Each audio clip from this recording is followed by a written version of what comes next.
Hello guys, next episode के start से पहले आप लोग मेरे चैनल को सब्सक्राइब कर देंगे। इसे हम अपनी नेक्स्ट एपिसोड को स्टार्ट करते हैं। शियू और यूफी दोनों दिखाए जाते हैं जो जायोंग से पैसे लेने के लिए चुप कर खड़ी होती है। जायोंग जैसे ही आता जाता है तो शियू अपना मास्क वगैरह उतार कर उसके पास ही चली जाती है और कहने लगती है कि मैं असल में तुमसे ही मिलने आई हूँ। उसकी मॉम भी पास खड़ी होती है और कहती है कि तुमने मुझसे 3000 युआन लिए थे, पर वो तो मानने से इनकार कर देता। तो उसकी मॉम को अपना नेम, उसी लड़की का नेम बताती है। उस नेम का सुनकर कहने लगता है कि मॉम ये तो ऐसी बातें कर रही है, मैंने इनसे कुछ भी नहीं लिया। फिर पीछे से यूफी आ जाती है और इन दोनों का रोने का ड्रामा स्टार्ट हो जाता है। ये देखकर जायोंग मान जाता कहता है कि मैं तुम्हें ये अकाउंट में ट्रांसफर कर दूंगा। और फिर हमें शॉलिंग दिखाई जाती है जो शीशाओ का वेट कर रही होती है। इतने में वहाँ पर शीशाओ भी आ जाता है। शीशाओ जब आता है तो उसे सोचा होता है कि मैं इसके सामने वो वाली हरकतें करूंगा जो लड़कियों को पसंद नहीं होती, और ये सब उसको उसकी मॉम शियो ने ही सिखाया था। पर वो सब करने की कोशिश कर रहा होता है। शॉलिंग को एक भी चीज गलत नहीं लगती। फिर वो दोनों वहाँ से वापस जा रहे होते हैं तो शियो कहने लगती है कि आज मैंने तुम्हें इसलिए नहीं बुलाया बल्कि मैंने तुम्हें कुछ कहना था, और अभी बस इतना ही कहती है कि आई लाइक। आगे से शीशाओ कह देता है कि तुम मुझे पसंद नहीं कर सकती। ये कहकर वहाँ से चला जाता है। पीछे से शॉलिंग रोती रह जाती है और शियो और लुशाओ दिखाई जाते हैं जो दोनों ही घर की तरफ जा रहे होते हैं। फिर आसमान पर एक चीज टूटती नजर आती है तो पहले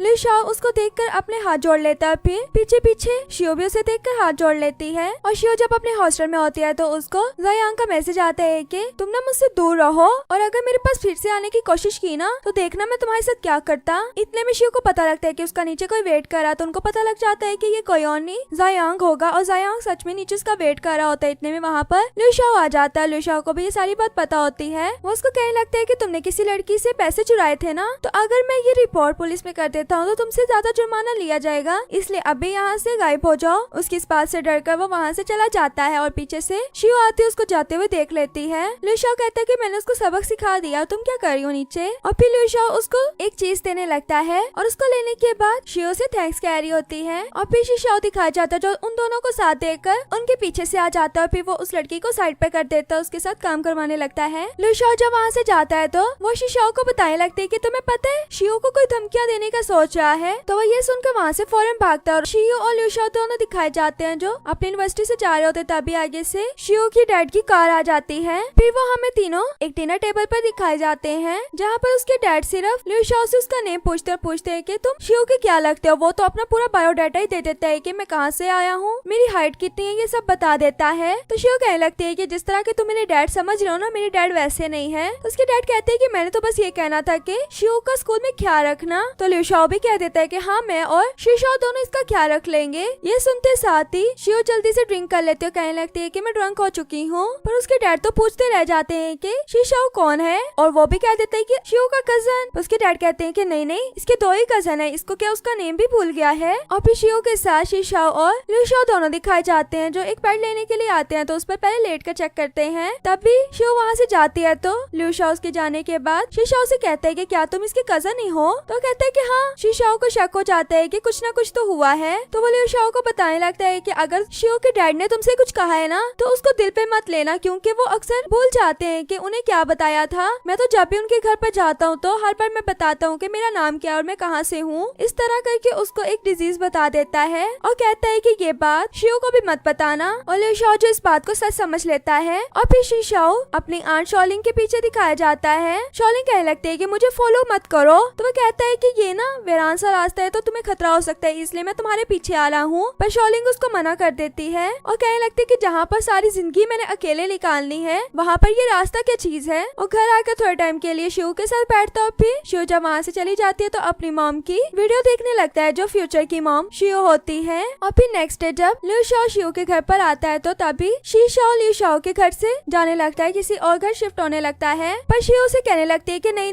तुम्हें कहीं जाने की जरूरत नहीं है, तुम अकेले कैसे रहोगे। इस तरह माँ बनकर बातें कर रही होती है तो शीशाओ कहने लगता है कि आप मेरी माँ जैसी बातें क्यों कर रही हैं। तो शियो दिल में सोचने लगते है कि हूँ तो तुम्हारी माँ ही। फिर कहने लगती है अच्छा ठीक है, तुमने जाना है। लुशाओ आज के सारे शेड्यूल कैंसिल कर दो, आज हम इसका घर ढूंढेंगे। और फिर 14 घर देखने के बाद 15वें घर पर जब आते हैं तो इसको भी शियो रिजेक्ट करने वाली होती है। तभी जाकर शीशाओ बालकनी से देखता है कि ये तो वही रास्ता है जहाँ से रोज शॉलिंग आंट गुजरती है। ये सोचकर वो उस घर को कहता है कि मैं यहीं पर रहूंगा। और फिर रात में जब शॉलिंग वहाँ से गुजरने लगती है तो उसको खड़े होकर शीशाओ जाते हुए देखने लगता है। और शियो जो शीशाओ को मैसेज कर रही होती है पर वो उसके एक भी मैसेज का रिप्लाई नहीं करता। ये देखकर वो उसके घर तक पहुँच जाती है और कहने लगती है कि तुमने मुझे इग्नोर कैसे किया, तुम अकेले रह रहे हो, उसका मतलब ये नहीं कि तुम मुझे इग्नोर करने लगो। तो फिर वो कहती है कि मैं तुम्हारे घर को डेकोरेट करना चाहती हूँ। थर्ड एंड पास शीशाओ कहता है कि तुम्हें ना लिu शाओ के साथ होना चाहिए, इसलिए जाओ उसके साथ डेट करो। ये कहकर अपनी माँ को वहाँ से भेज देता है और लिu शाओ शियो के घर पर दिखाया जाता है। तभी शियो के डैड वहाँ पर आ जाते हैं और लिu शाओ को भी अपने साथ शियो के घर पर ले जाते हैं। उन्हें अभी तक लिu शाओ याद होता है और लिu शाओ अपने बारे में जब फिर से बताने लगता है तो उसके डैड कहते हैं कि मुझे एक एक बात याद है, यहाँ तक कि उसकी सारी बातों को रिपीट कर देता है। लिu शाओ को तो शक होने लगता है कि इन्हें तो सब कुछ याद रहता है और फिर पूछने लगता है कि मुझे तो बताया गया था कि आपको एक डिजीज है, वो भी शियो ने बताया था। तो वो कहने लगता है कि कोई बेटी अपने बाप के बारे में इस तरह भी कह सकती है, मुझे तो ऐसा कुछ भी नहीं है। और फिर वो शीशाओ का पूछता है तो वो कहने लगता है कि नहीं